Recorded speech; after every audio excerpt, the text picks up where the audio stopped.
ஸ்டாலின் அவர்கள் வந்து பேசுறது சரியா தப்பான்னு கேட்டீங்கன்னா முழுக்க 100% தவறு. அவர் வந்து டபுள் மீனிங் ஓப்பனா பேசல, டபுள் மீனிங் பேசுறது வந்து தவறு. யார் வந்தாலும் புரியுற தன்மை இருக்கு எல்லாத்துக்கும். இது வந்து அந்த ஒருமையில பேசுறது, பர்சனல் விஷயத்தை வந்து பேசுறது வந்து பாத்தீங்கன்னா அரசியல் நாகரிகம் வந்து இல்லாம போகிற மாதிரி தான் தோணுது. இன்னைக்கு என்ன விஷயம் பேசுறோம் அப்படின்னா, தமிழ்நாட்டை முன்னாள் துணை முதலமைச்சர் எதிர்கட்சி தலைவர் இப்போ வந்து உதயநிதி ஸ்டாலின் அவர்களை வந்து கைது பண்ணியிருக்காங்க இல்லையா, அதை பற்றி தான் பேசுகிறேன். என்னத்துக்காக அப்படின்னு சொன்னால், சமீபத்தில் ஆடி 18 நாள் வந்து காவிரி பிரச்சனைக்காக பேசினார். நல்ல விஷயம். தண்ணி பெறல, முதலமைச்சர் வந்து குரல் கொடுக்கல, அமைச்சர்கள் வந்து சரியாக இது பண்ணல. சரி, உங்களோட ஆங்கில வந்து கருத்துக்கள் சொல்கிறீங்க, சில இடத்துல உங்களுக்கு தெரிஞ்சிருக்கும் இந்த இடத்துல வேலை செய்யல அப்படின்னு சொல்லிட்டு. இப்போ அந்த மாதிரி வேலை செய்யல இடத்துல சொல்லும்போது கீழே இருக்கிறவங்க என்ன பண்ணுறாங்கன்னா, தொண்டர்களை வந்து பார்த்தீங்கன்னா ஒரு நடிகை பேர் வந்து பயன்படுத்துகிறாங்க. யார் அப்படின்னு பார்த்தீங்கன்னா த்ரிஷா அவர்களை. த்ரிஷா வந்து கோஷம் போடும்போது அவர்களை வந்து பார்த்தீங்கன்னா தண்ணி வர வேண்டிய இடத்துல தண்ணி வரதில்லை அப்படின்னு சொல்லிட்டு, என்ன தண்ணி அப்படின்னா காவேரி தண்ணி அப்படின்ற மாதிரி ஒரு பார்த்தீங்க. அவங்கள த்ரிஷாவும் விஜயாவும் அவர்கள் வந்து கம்பேர் பண்ணி ஒரு முதலமைச்சர் வச்சு பேசுகிற மாதிரி வந்து ஒரு எதிர்கட்சி தலைவர் வந்து பேசும்போது சோசியல் மீடியாலாம் தாவக தரப்பு வந்து பயங்கரமாக பேசிகிட்டு இருக்காங்க. எதுக்காக பேசுகிறாங்க அப்படின்னா, ஒரு ஓப்பன் டாக்கா வந்து பொதுவெளியில ஒரு மிகப்பெரிய பிரபலமான நபர், ஒரு அரசியல் பிரமுகர், எதிர்கட்சி தலைவர் இந்த மாதிரி பேசும்போது சரியான பெண்களுக்கு வந்து இது இல்லை, பாதுகாப்பு இல்லை, வன்கொடுமைக்கு வந்து விதிகளை மீறி வந்து இந்த மாதிரி விஷயங்களை வந்து செய்கிறாரு அப்படின்னு சொல்லிட்டு பயங்கரமான வந்து கடுமையான எதிர்ப்புகள் வந்து நேற்று வந்து எடுத்துட்டு இருந்துச்சு.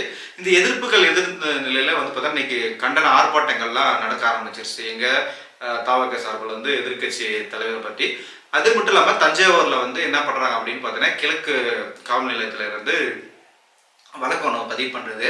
வழக்கு பதிவுப்பட்ட நேற்று ஈவினிங்கே பதிவு பண்ணி அதுக்கப்புறம் காலையில் வந்து அரெஸ்ட் பண்ணுறது போகிறாங்க. இது வந்து ஒட்டுமொத்த மீடியாக்களும் வந்து கவர் பண்ணுது. எதிர்கட்சி தலைவர் வந்து கைது பண்ணுறாங்க அப்படின்ற விஷயத்தினால இதனால என்ன சொல்ல வரோம் அப்படின்னு பார்த்தீங்கன்னா, கோர்ட்டில் போயிட்டு முன்ஜாமீன் வாங்கிட்டு வெளியே வந்துடுவார் அப்படின்னு கேட்டிங்கன்னா, அவர் வந்து கோர்ட்டில் போயிருக்காங்க. கோர்ட்டில் வந்து இன்னைக்கே வந்து விடுவிச்ச மாதிரி தெரியுது. ஆனால் பட் வந்து எதுக்காக அரெஸ்ட் பண்ணுறாங்க, நம்ம வந்து இயல்பான மக்கள் நிலைமையிலிருந்து நம்ம வந்து பேசணும். எதுக்காக சொல்ல வரோம் அப்படின்னு பார்த்தீங்கன்னா, ஒரு சாமானிய மக்கள் வந்து ஒரு நபர் வந்து பேசிட்டா அப்படின்னு பார்த்தோன்னா குண்டாஸ் சட்டத்தில் வந்து கைது பண்ணுற அளவுக்கு போலீஸுக்கு வந்து அவர்களுக்கு வந்து அதிகாரம் இருக்கு.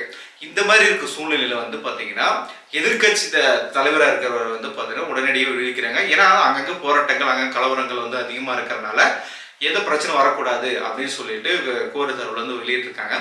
இப்போ வந்து நான் என்ன சொல்ல வரேன் அப்படின்னு பார்த்தீங்கன்னா, அவர் வந்து கேட்குறாரு நல்ல விஷயம், தண்ணி பற்றி விவசாயிகள் பாதுகாக்கணும். சரி ஏங்க செயல்படுங்க, நல்ல விஷயங்க செஞ்சுட்டு உங்களோட கருத்துக்கள் வந்து கரெக்டாக நேர்மையாக வைங்க. அது வந்து மக்கள்கிட்ட போகட்டும், மக்கள் வந்து எடுத்து பேசட்டும், உங்களோட விஷயங்கள் வந்து சொல்லட்டும். பட் வந்து நீங்கள் வந்து இப்போ என்ன பண்ணுறீங்க அப்படின்னு பார்த்தீங்கன்னா, ஒருமையில் பேசுறது, அவங்க வந்து அப்படி இப்படி எப்படியே இருந்துட்டு போட்டோம், மக்கள் பணி செய்கிறாங்களா இல்லையா. இப்போ வந்து சமீப காலமாக வந்து விஜய் த்ரிஷா அவர்களை பற்றி சோசியல் மீடியாவில் வந்து பயங்கரமான எழுதாத ஆர்டிக்கல் கிடையாது, எழுதாத போஸ்ட் கிடையாது, எழுதாத ஃபோட்டோ கிடையாது, இந்த மாதிரி நிறைய விஷயங்கள் இருந்தாலும் அது வந்து நம்மளுக்கு வந்து தேவையில்லாத விஷயம். அவனோட தனி மருந்தனோட பர்சனல் விஷயம், அதை பற்றி நம்மளுக்கு வந்து கேர் எடுக்க வேண்டியதில்லை.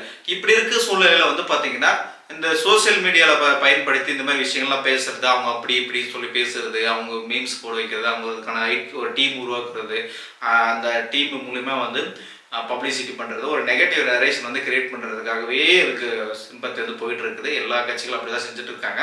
நான் என்ன சொல்கிறேன்னா, விஜய் அவர்களுக்கும் ஆதரவு கிடையாது, டிஎம்கே ஆதரவு கிடையாது. நான் என்ன சொல்கிறேன், பொதுவான மக்கள் விஷயங்களை வந்து சொல்லணும்.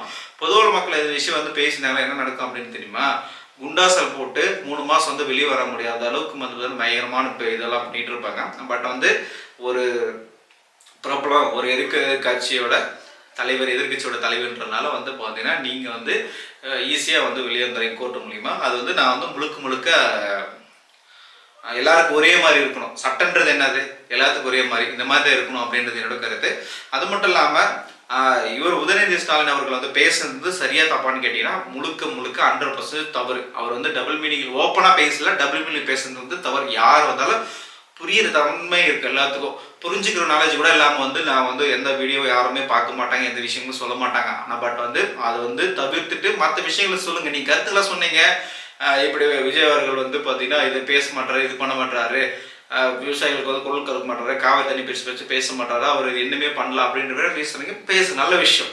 அது வந்து நான் எதுவுமே சொல்றது இல்லை யாருமே. அவங்களோட தனிப்பட்ட கருத்து மக்களுக்கு உதவணும் எண்ணத்துல வந்து சரிங்க. இது வந்து இந்த ஒருமையில பேசுறது, பர்சனல் விஷயத்தை வந்து பேசுறது வந்து பாத்தீங்கன்னா அரசியல் நாகரிகம் வந்து இல்லாம போகிற மாதிரி தான் தோணுது. அதனால முடிஞ்ச அளவுக்கு நல்ல கருத்துக்களை சொல்லுங்க, மக்களுக்கு வந்து தேவையான கருத்துக்களை சொல்லி இது பண்ணுங்க அப்படின்னு சொல்லலாம்.